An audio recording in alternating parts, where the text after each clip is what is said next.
नमस्कार दोस्तों, मैं एडवोकेट आरडी आपका चैनल पर स्वागत करती हूँ। दोस्तों, वार्ता शुरू करूँ उससे पहले आपको आज कुछ बताना चाह रही हूँ। 2 दिन से ना एक न्यूज़ बहुत वायरल हो रही है। ये है अमृतसर के पास है एक तरन तारण एरिया। तरन तारण एरिया में एक आदमी पुलिस स्टेशन जाता है और पुलिस स्टेशन जाके ये बोलता है कि साहब, मैं मेरे बच्चे के साथ जा रहा था तो नहर के पास ही मेरे बच्चे को जो है वो किसी ने किडनैप कर लिया। ये बात सुनी थी कि पुलिस वाले एक्शन में आ जाते हैं, इन्वेस्टिगेशन करते हैं। अब वो बोलते हैं कि किसने किडनैप किया, कौन था, कुछ तो आइडिया होगा। तो कहता है कि साहब स्विफ्ट गाड़ी में आए थे और स्विफ्ट गाड़ी से मेरे बेटे को किडनैप करके लेके चले गए। अब पुलिस जो है वो जितने भी सीसीटीवी कैमरास थे उनको खंगालने लग जाती है। जब खंगालती है तो उसमें से ये पता चलता है कि वहाँ पर उस दिन पूरे दिन उस एरिए में स्विफ्ट कार ही नहीं कोई निकली है। जब ये बात सुनने में आती है तो पुलिस वालों को कहीं ना कहीं डाउट होता है, और डाउट होता है उस इंसान की, क्योंकि 2-3 बयान ऐसे थे जो वो बदल रहा था, बार बार बदल रहा था। तो जब उससे फिर सख्ती से पूछा जाता है तो वो फिर कबूल करता है, और कबूल करने के बाद वो एक ऐसी बात बताता है कि आप भी सुनेंगे तो आपके रोंगटे खड़े हो जाएंगे। दरअसल उसने ही अपने बच्चे को, और बच्चा कितना, 3 साल का, अपने 3 साल के बच्चे को जहाँ से वो निकल रहा था वहाँ से नहर निकली हुई थी, और अपने ही बच्चे को नहर में फेंक देता है। उसके बाद पुलिस जब नहर के पास जाती है तो कुदरत ये देखिए, क्योंकि नहर में जो है इस समय पर तो वैसे भी पानी आया हुआ है, लेकिन ऊपर वाले ने जब मिलवाना होता है तो उस बच्चे को जो है ना, उस बच्चे की लाश को बिल्कुल कॉर्नर कर दिया होता है और वो किसी चीज़ से अटक गई होती है, और वहीं पर ही उस बच्चे की डेड बॉडी मिल जाती है। बच्चे को निकाला जाता है। कारण क्या है, पुलिस अभी इन्वेस्टिगेट कर रही है, कारण तो पता नहीं चला। लेकिन आप ये देखिए, अपने ही बच्चे को कैसे मौत के घाट उतार दिया। क्यों उतारा? उस 3 साल के बच्चे की क्या गलती? दोस्तों, जब ऐसी बातें सुनने में आती हैं ना, तो सच बताऊं रोंगटे खड़े हो जाते हैं, दिल दहल जाता है कि जिस छोटे से मासूम से बच्चे को हम अपने घर लेकर आते हैं, वो दुनिया में आता है, हम उसको देखते हैं, और छोटे से बच्चे की जो हटखेलियाँ होती हैं, उसकी जो शरारतें होती हैं, वही इतनी प्यारी होती हैं कि उसको जान से तो मारना बहुत दूर की बात है, आपको उसको शायद थप्पड़ मारने तक का दिल नहीं करता। और उसकी शैतानियों पर हम कई बार वो बड़ी बड़ी बातें भी बोल जाते हैं, लेकिन उसके बाद भी हम इग्नोर कर जाते हैं, क्योंकि छोटे बच्चों की शरारतें ही इतनी प्यारी होती हैं। और उस छोटे बच्चे को जान से कैसे मारा गया। पर यह है हैवानियत। जब इंसान के अंदर हैवानियत सवार हो जाती है तो वो क्या कुछ कर जाए पता नहीं चलता। ये थी वारदात, मुझे लगा आपके साथ शेयर जरूर करनी चाहिए। जैसे ही उसका कुछ अपडेट आएगा कि उसने क्यों मारा और क्या कबूल करता है, तो डेफिनेटली आप तक जरूर पहुंचाई जाएगी। लेकिन दिल दहला देने वाली वारदात है। तो नमस्कार दोस्तों, चलते हैं वारदात की तरफ। आज की जो वारदात है, लेकिन वारदात शुरू करूं उससे पहले वही आपका वो है कि परिवार को प्लीज़ बड़ा करने में मेरा सहयोग कीजिए, ज़्यादा से ज़्यादा सब्सक्राइब कीजिए, और साथ ही बेल आइकन ज़रूर प्रेस करें। उससे आप तक नोटिफिकेशन आराम से पहुंच जाएगा जो भी नेक्स्ट वीडियो अपलोड होगा। उसके अलावा वारदात के बारे में आपकी क्या राय है, ये मुझे कमेंट करके ज़रूर बताएं। और एक चीज़ और ज़रूर बोलना चाहूँगी कि जब भी आपका क्या होता है, कई बार तो आपके नाम से आपका जो अकाउंट होता है यूट्यूब पर वो शो हो जाता है, लेकिन कई बार आपका जो अकाउंट है वो शो नहीं होता है, वो सिर्फ जो मेल आईडी होती है, मेल आईडी शो होती है। तो मैं इतना ज़रूर कहूँगी कि जब भी आप कमेंट करते हैं तो प्लीज़ अपना नाम ज़रूर मेंशन करें। मुझे आपका नाम पढ़ने में आसानी हो जाएगी और ये पता लग जाएगा कि आपका एक्चुअल में नाम क्या है। अभी मेरे पास कल एक कमेंट आया है, वो मेल आईडी शो हो रहा है और उसमें नाम प्रॉपर नहीं पता चल पा रहा है, तो मैं क्षमा चाहूँगी, उनका नाम मैं नहीं ले पा रही हूँ, पर मैं चाहूँगी कि वो अपना नाम ज़रूर मेंशन करें और ऐसे ही कमेंट करते रहें। मुझे मोटिवेशन बहुत मिलता है और अच्छा लगता है, और इससे मुझे एक प्रोत्साहन मिलता है वीडियोज़ अपलोड करने के लिए, बनाने के लिए, कुछ नया ढूंढने के लिए आप लोगों के लिए। तो चलिए दोस्तों, चलते हैं वारदात के लिए। आज की जो वारदात है ये मेरे दिल के बहुत करीब है। मैंने इसको बहुत बार सुना है, बहुत बार इसको पढ़ा है, बहुत बार इसको सर्च किया है। आप यकीन नहीं मानेंगे, क्योंकि मैं जब इस वारदात को पहली बार मैंने पढ़ा था तो मेरा भी दिल दहल गया था। मुझे भी इस बात पर अफसोस हुआ था कि कैसे कैसे लोग हैं और कैसे कैसे कारनामे लोग कर जाते हैं। आज की जो वारदात है ये है असम का एक शहर है गुवाहाटी, और ये वारदात है 2017 की, 5 दिसंबर 2017। उससे पहले जिस लड़की का कत्ल हुआ है, मैं आपको पहले बता दूं, जिस लड़की का कत्ल हुआ है उस लड़की का ही 2015 में भी नाम आता है न्यूज़पेपर पर सुर्खियों में, और बहुत लोगों ने तारीफ भी की, बहुत लोगों ने एग्जाम्पल भी दिए अपने बच्चों को। और वो एग्जाम्पल था कि 2015 में जो लड़की है, और लड़की का नाम मैं बता दूं, श्वेता अग्रवाल ने कॉमर्स में 12th में टॉप किया और स्टेट लेवल पर टॉप किया। तो जब उसने टॉप किया तो ये जो नाम है, ये नाम इतना सुर्खियों में गया कि लोगों ने अपने बच्चों को एग्जाम्पल दिए कि अगर पढ़ाई करनी है तो ऐसे पढ़ाई करो, बनना है तो कुछ ऐसे बनो। और उसके बाद फिर आता है दिसंबर 2017, लगभग 2 साल के बाद फिर एक बार उस लड़की का न्यूज़पेपर में नाम छपता है। लेकिन इस बार बहुत अफसोसजनक था, इस बार उसकी मृत्यु का, उसकी मौत की खबर छपती है, और फिर सारी दुनिया जो भी पढ़ता है वो दहल जाता है। और जो वारदात जिस तरीके से होती है, जब वो चीज़ पढ़ी जाती है तो लोग दहल जाते हैं। जानते हैं पूरी वारदात क्या है? बात है 4 दिसंबर 2017 की। और उससे पहले मैं श्वेता अग्रवाल के बारे में थोड़ा सा कुछ बता दूं। 30 मई 2015 को इसने असम स्टेट को टॉप किया था कॉमर्स सब्जेक्ट से 12th में। और उसके बाद इसने फिर एडमिशन लिया सीए का, एक सीए का कॉलेज है केसी दास कॉमर्स कॉलेज, वहाँ पर इसने एडमिशन लिया। और 2017 में इसका 5th सेमेस्टर का एग्ज़ाम था। तो एग्ज़ाम की तैयारियां कर रही थी, और इसके अलावा ही इसने एक जगह ट्रेनिंग ले रखी थी सीए की, क्योंकि ये चार्टर्ड अकाउंटेंट बनना चाहती थी। इसका सपना था शुरू से कि इसने सीए बनना है, तो इस वजह से इसने साथ साथ ट्रेनिंग भी ले रखी थी, और ये ट्रेनिंग में भी जाती थी। अब जब वो ट्रेनिंग में जाती थी तो यहीं ट्रेनिंग में ही उसके साथ एक और भी ट्रेनिंग था जिसका नाम है गोविंद सिंघल। अब जो श्वेता की उम्र है वो थी इस टाइम पर 20 साल, और जो इसकी गोविंद सिंघल की उम्र थी 23 साल। दोनों साथ साथ पढ़ते हैं, लेकिन हकीकत बात बताई जाए तो दोनों की सोच में बहुत फ़र्क था। कहाँ एक श्वेता अग्रवाल थी जो पढ़ने में बहुत ब्रिलियंट, जिसकी सोच जो है वो हमेशा एक आगे बढ़ने के लिए थी, हमेशा वो पढ़ाई के बारे में बात करती थी। वहीं पर जो गोविंद सिंघल है वो एक एवरेज स्टूडेंट था, पढ़ाई में ठीक ठाक, फालतू की चीज़ों में ध्यान, इस तरह से। तो इन दोनों की सोच में बहुत फ़र्क था, जबकि सब्जेक्ट एक ही था, कोर्स एक ही था। बात आती है 4 दिसंबर 2017। जो श्वेता है, श्वेता के एग्ज़ाम चल रहे थे और उसका 5 सितंबर का वो एग्ज़ाम दे रही थी। 4 दिसंबर को भी एग्ज़ाम था, और एग्ज़ाम के लिए वो 8:30 बजे घर से निकलती है, जो कि 9:30 बजे से 12:30 बजे तक पेपर था, और उसको 12:30 से लेकर 1:30 बजे तक वो घर आ जाना चाहिए था। अब 1:30 बज गया, 1:30 के बाद 2 बज गया, 2:30 बज गया, और श्वेता जो है वो घर नहीं आई।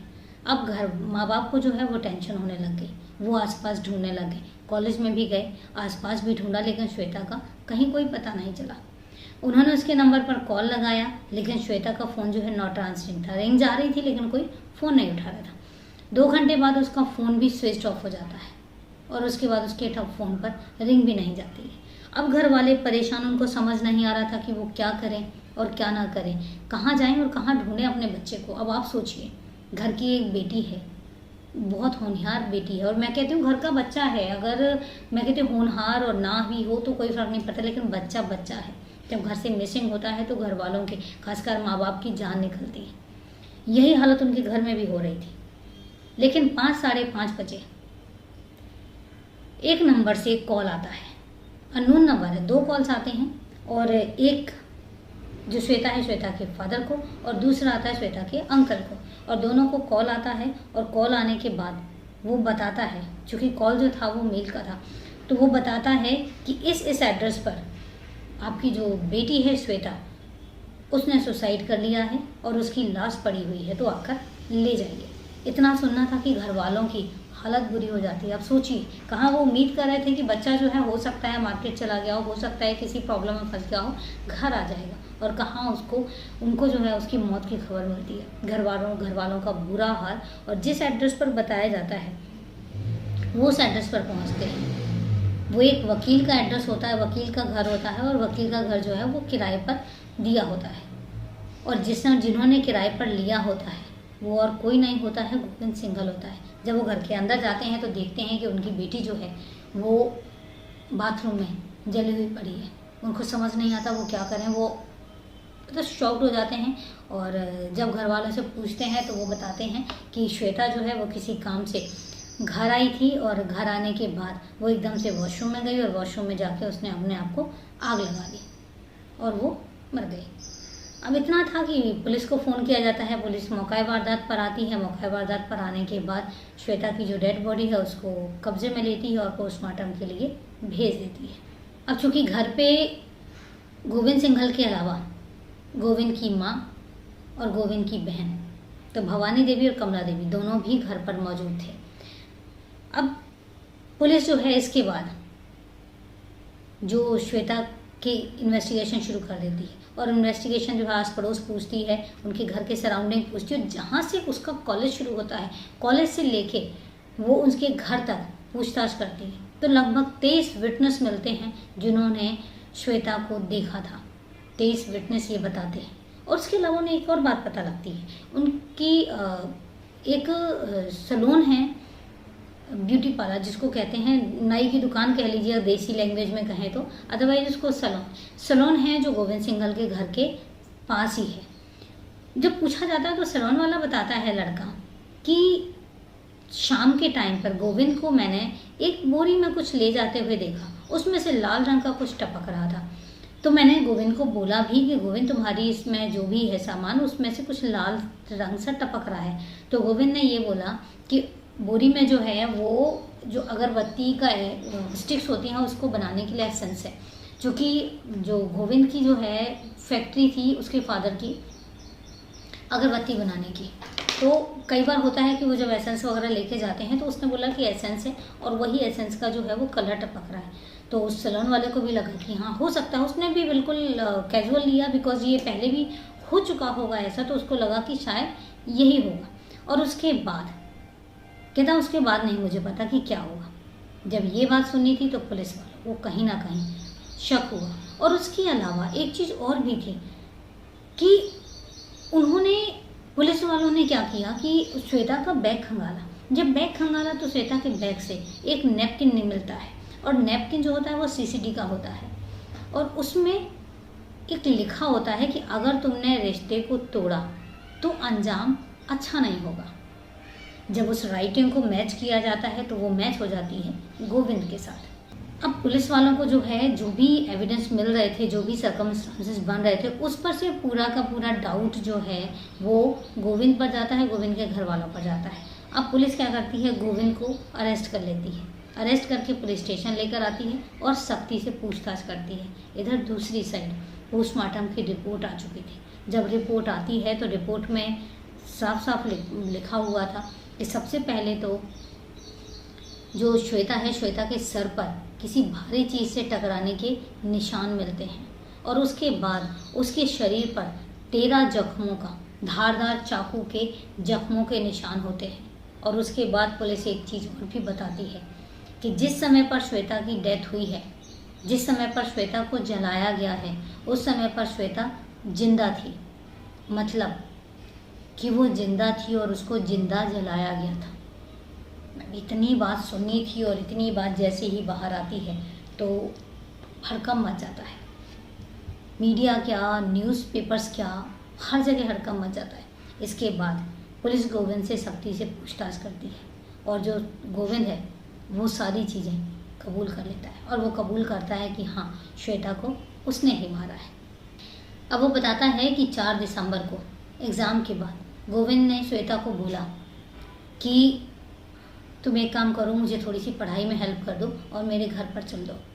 श्वेता एग्री हो जाती है, क्योंकि पहले भी वो उसको पढ़ाने के लिए उसके घर पर आती होती थी।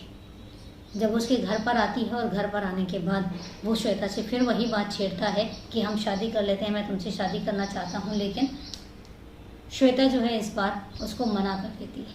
क्योंकि सोशल मीडिया से भी एक दो सोशल जो कहते हैं हम सोशल पोस्ट डालते हैं, तो श्वेता के जब सोशल पोस्ट डाल देखे गए तो उसमें से था एक दो पोस्ट ऐसी थी जिसमें लिखा हुआ था no means no and it's always no.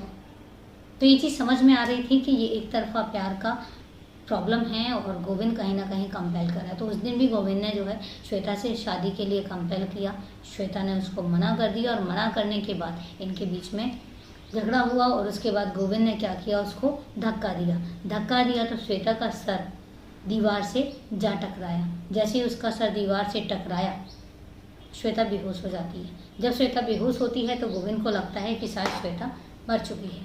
अब इसके बाद वो घर से चाकू लेकर आता है और चाकू से श्वेता को कम से कम 13 वार करता है और वार करने के बाद फिर वो उसको बोरी में डालता है और बोरी में डालने के बाद वो ले जाने लगता है, जो कि उस सैलून वाले ने देखा था।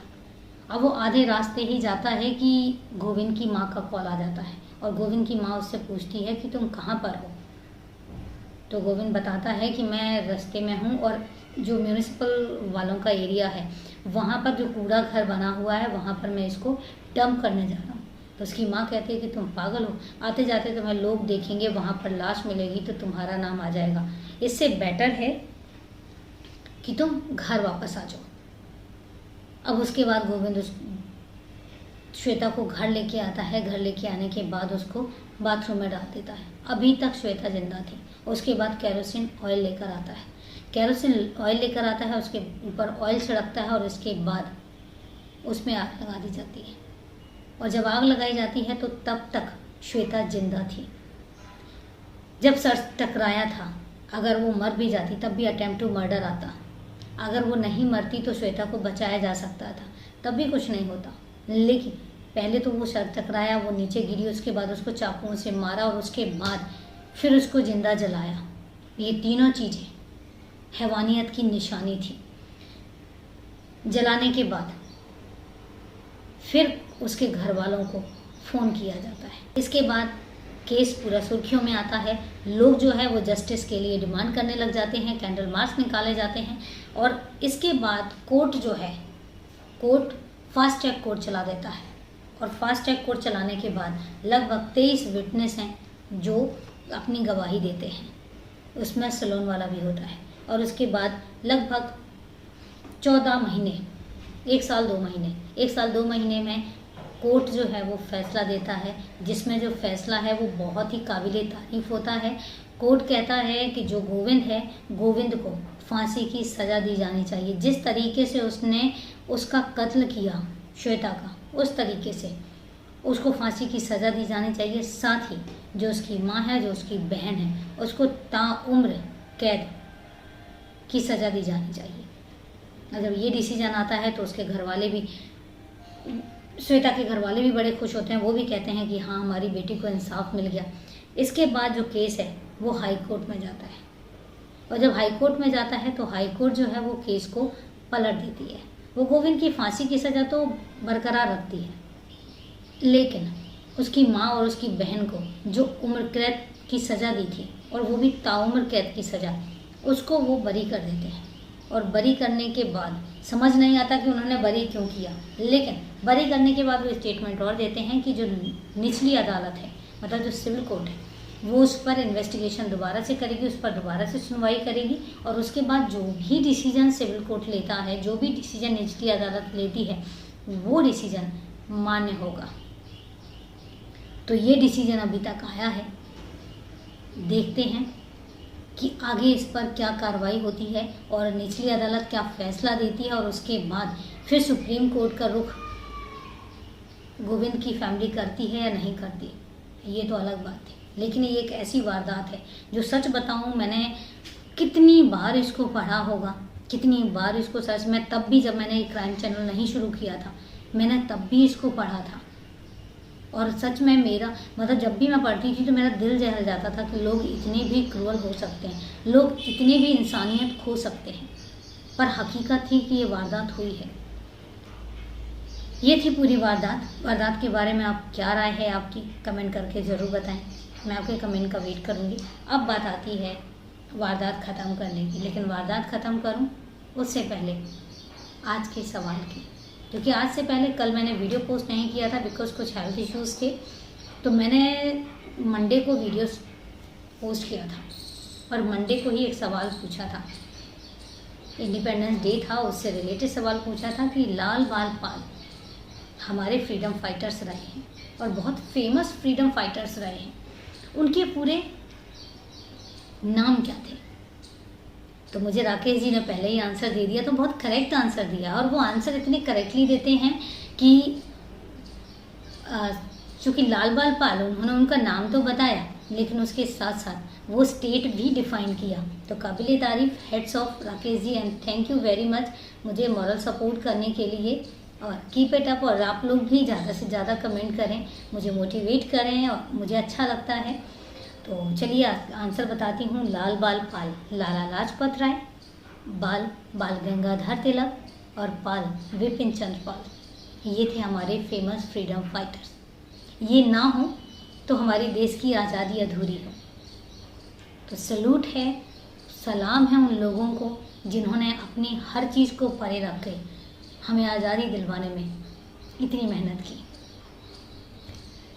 आज की आज़ादी उन लोगों के नाम। अब बात आती है आज के सवाल की। आज का सवाल ये है कि ऐसा कौन सा जानवर है, हम कहते हैं हमें मौत जब आती है तो पता नहीं चलता, एक सेकंड का पता नहीं चलता, लेकिन एक ऐसा जानवर भी है जिसको अपनी मौत से पहले अपनी मौत का पता चल जाता है। आपने उस जानवर का नाम बताना है। सर्च कीजिए और कमेंट करके मुझे ज़रूर बताइए, मैं आपके कमेंट का वेट करूँगी। तो चलिए दोस्तों, मिलते हैं फिर कल एक नई वारदात के साथ। तब तक के लिए नमस्कार, जय हिंद।